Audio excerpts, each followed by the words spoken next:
Members of Congress searching for ways to erase the spiraling federal deficit should consider holding their own employees to the same standards as every other American taxpayer. Listen to this. The IRS estimates that in 2009, nearly 100,000 federal workers owed $1 billion in unpaid income taxes, up 70% since 2004.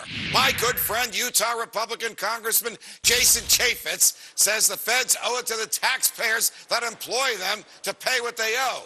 So he's proposing legislation that would terminate any government employee that has terminated his job and prohibit hiring future employees with seriously delinquent tax debt.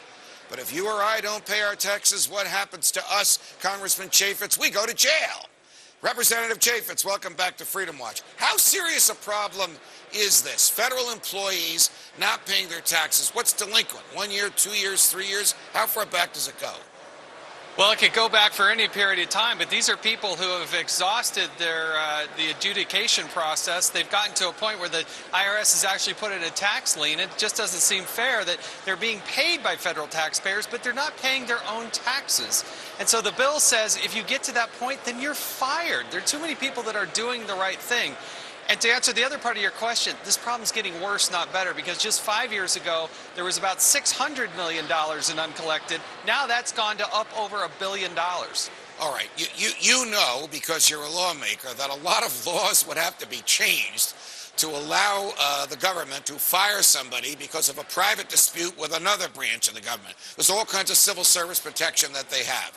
So you have a lot of problems on your plate. This is not the biggest of them. Are you raising this to make a point, or are you raising this because you really want to change the law and allow federal supervisors to fire their employees when they haven't paid their taxes on time?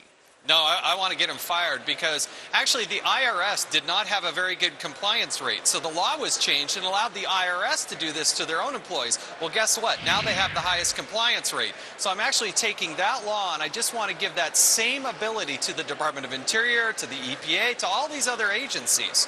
And interestingly enough, Judge, back in January of 2010, President Obama actually went in the Rose Garden on January 20th and actually made a plea that federal contractors should not get contracts. They should actually be dismissed from contracts if they don't pay their taxes. So I've introduced a companion bill that says, okay, you do it for contractors, but you should also do it for federal employees. So you're serious about this. I want to switch gears because there's a lot of activity going on around you. I don't necessarily mean the people behind you, but in the Capitol building where you are. And one of them may be some sort of a compromise between the Republican leadership in the House and the Democratic leadership in the Senate and the White House to allow the government debt ceiling to go up without serious cuts in spending that you and other fiscal conservatives have been arguing for. Will Congressman Jason Chaffetz of Utah vote to raise the debt ceiling if the Republicans cut a deal with the president that lets him borrow more without spending less? No, absolutely not.